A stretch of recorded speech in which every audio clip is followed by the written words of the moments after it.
southeast, in the south, in the north central, and all across Nigeria, you have leaders who are chicken-hearted.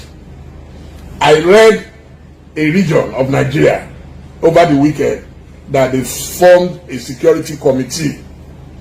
And what is the agenda of the security committee? I thought they would say, oh, we are going to go after bandits, we are going to go after terrorists, we are going to go after invaders, we are going to go after... Do you understand?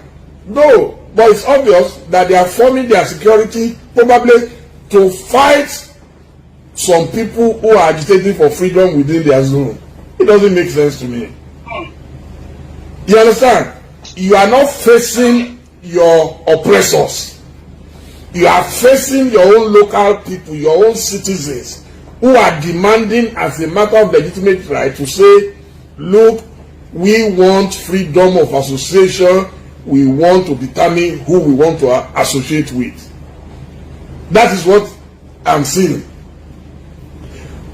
A governor came out and said he ordered the army to go and crush some of his own people. So how come the people of Zamfara, the people of Niger, where people are being kidnapped daily, they are not responding in that manner? What is wrong with us in the south? I'm not saying fight government. I am saying fight whosoever makes life difficult for you. I'm not saying go and fight government. But where you now have people who are now saying we have formed our security thing and we're very loyal to the federal government of Nigeria. If the federal government of Nigeria provided security, will you be forming your own security in the first instance? So for me, let me tell you, it has become a big joke. But what I know is that a day will be a day when the monkey will go to the market and it will be a different story. But I have no doubt, history has taught me. Let me tell you, what shall it profit a leader if under his watch everything falls apart? I don't know what any leader will, so that in the future they will say, yes, you champion the cause of your people. Is that all there is to life? Very much. You made reference to the fact that you spent most of your life in Ife, which is southwest of Nigeria. Looking back on your growing up and right now, what would you say has changed? What are the disparities? Well, Ife of those days was a potpourri of different Nigerians from different parts of Nigeria. We converged in Ile-Ife. Ife was very similar to what we have in Lagos today. My father originally migrated from the old Midwest to Ile-Ife. My father came from present-day Edo State, from a village called Iyeve. Iyeve is in the Owan East local government today in Edo State. How he decided to go to Ife, a lot of people at that time, young, adventurous people, used to go to different parts of Nigeria just to eke a living. They wanted to survive. And my father worked with the Public Works Department, what we call PWD, otherwise called Pongpong Wahala. They were road overseers. They built the roads. They restored the roads.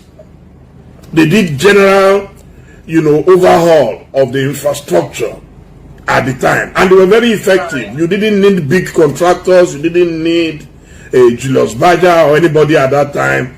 They were able to fix everything, and so he rose to become a road overseer. So a lot of them, we had a lot of Igbo people in Ife. For example, one of the leading pastors in my church, I went to an Aladura church, was a man I will never forget. Was an Igbo man, and his son was named Bamidele. We called him Baba Fine Face.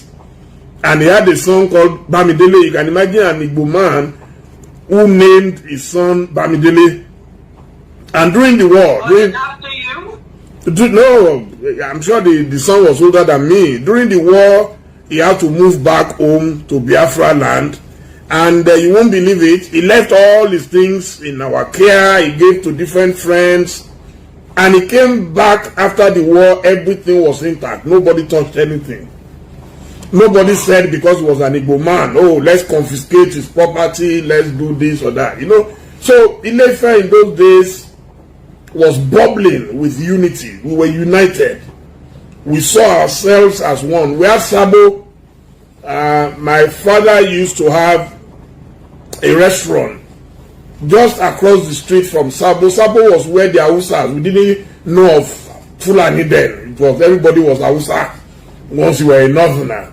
And we were there, and we all lived in peace. People married from different places. My grandparents were Muslims. My parents were Christians. It didn't matter to anybody. So I don't know where these characters came from who suddenly felt the unity and peace of Nigeria after the war could be toyed with, to the extent that everybody I know today, except maybe those who are benefiting from the system in Nigeria, everybody wants to get out of this union.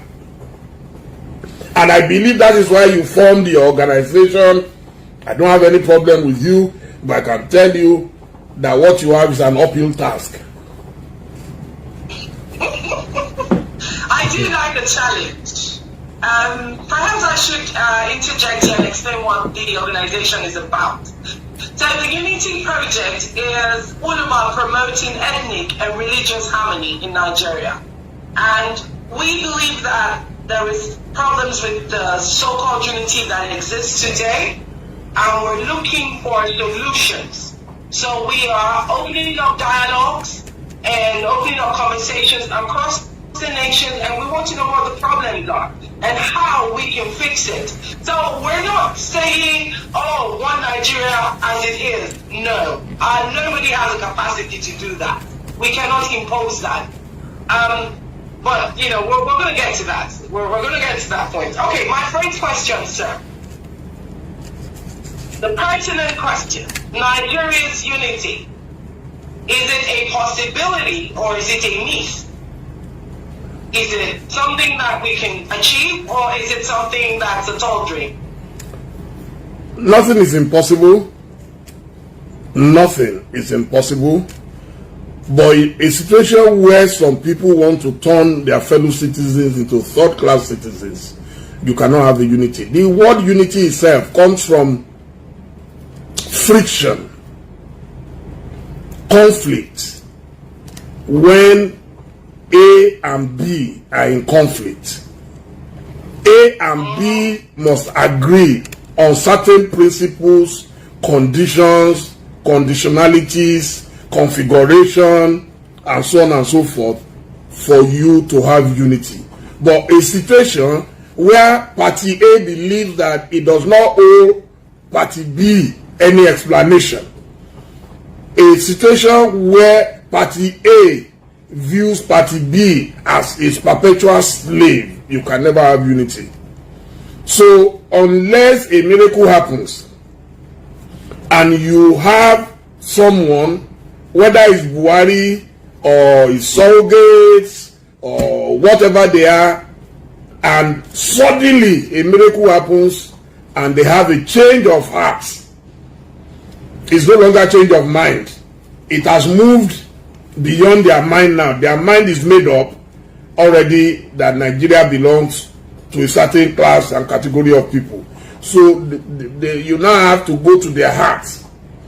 If something happens and they have a change of heart about Nigeria and about how they view fellow Nigerians, there will never be unity. And I can tell you, it is getting worse by the day. Each time we try to appeal to the conscience of our current leaders and tell them that the best legacy you can leave behind in Nigeria is to unite the people of Nigeria, the more they come back with acts of provocation. What is causing the tension today is the fact that our leaders are deliberately provoking some parts of Nigeria. And that cannot continue forever. I always tell people, that no nation has ever lived perpetually in stupidity and backwardness, and Nigeria is not going to be an exception. They will try. Yeah. They will use the military, use the security apparatus, use everything at their disposal to suppress the will of the people. But I can tell you, it may not be in our own lifetime, it may be whenever, but I know that a day will come when the history of Nigeria will be written, and we will all look back and say, so what happened? How did we achieve this? Once upon a time, there was a division in Germany where you had even a wall between West Germany and East Germany. But today, who knows the difference? So, it will happen. Even the wall of Jericho, we read it in the Bible. It was so formidable that the Israelites had to go around it. I don't know whether it was metaphorical or it was physical. But we heard that the wall collapsed. So the wall of Jericho in Nigeria will definitely collapse. I have no doubt about that. You see, the people who govern us lack a sense of history. If you are not properly educated about who you are, you will think you are God. When God has been kind to you, you begin to see yourself. Look at all the leaders, even as young as you are. How many Nigerian leaders have you witnessed, Jennifer? I'm sure you know of Babangida, you will know of Absalami Abubakar, you will know of Obasanjo, you will know of Umaru Musa Yar'Adua, you will know of Jonathan, and of course you know of Buhari. So tell me, all the people who governed before Buhari, where are they today? Do they still have the same power they wielded just a few years ago? So why is anybody wasting his time thinking you can just put the ropes around the necks of Nigerians and you just lead them to slaughter? It doesn't make sense to me. And as someone who had been a supporter of Buhari, I am thoroughly embarrassed that we could find ourselves at this level. It is such an unforgivable and unfortunate situation that we have found ourselves.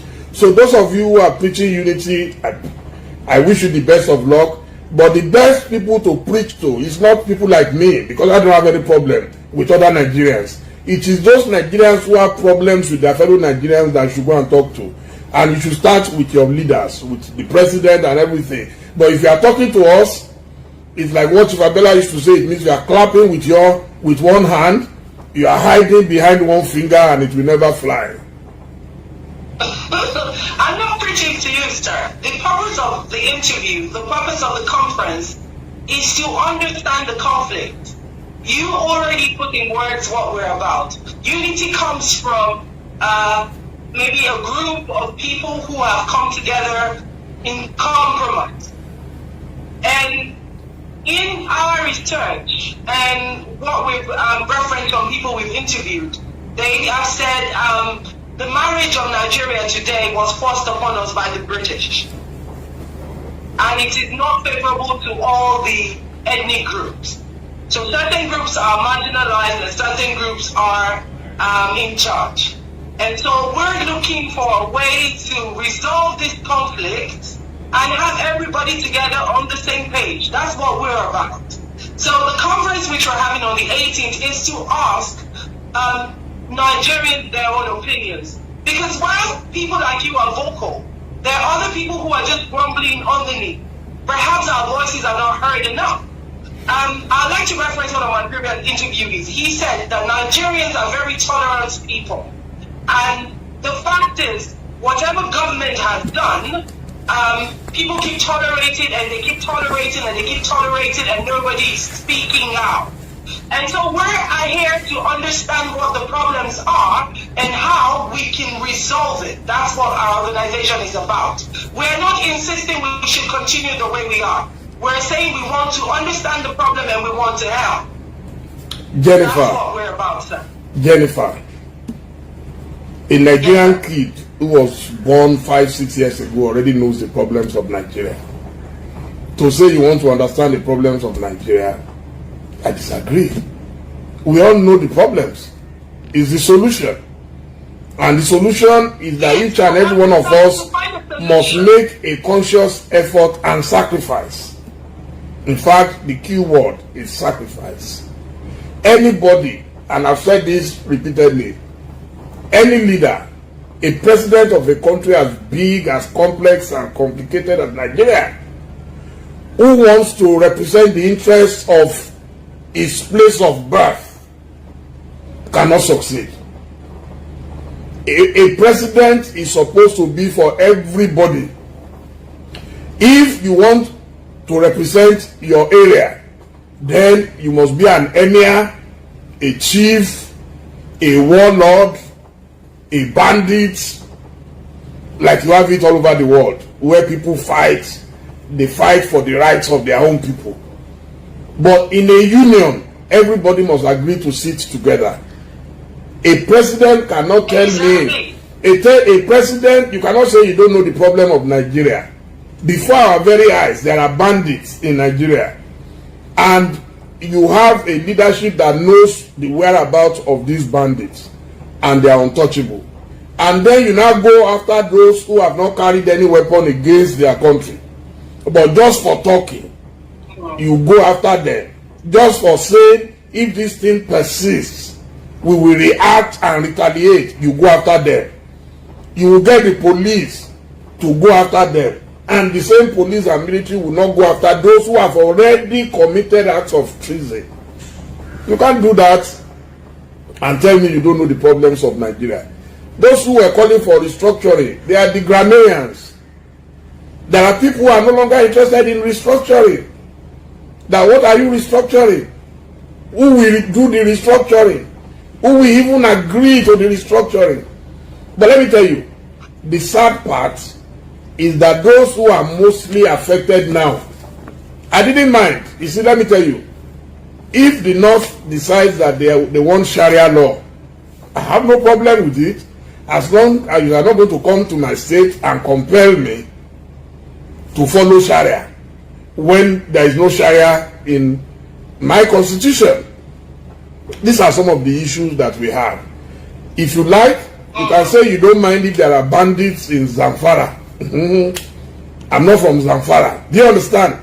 But if you export it from Zamfara and you are going southwards and you are saying the people of the south have no right to cry out and put a stop to it, then something is wrong.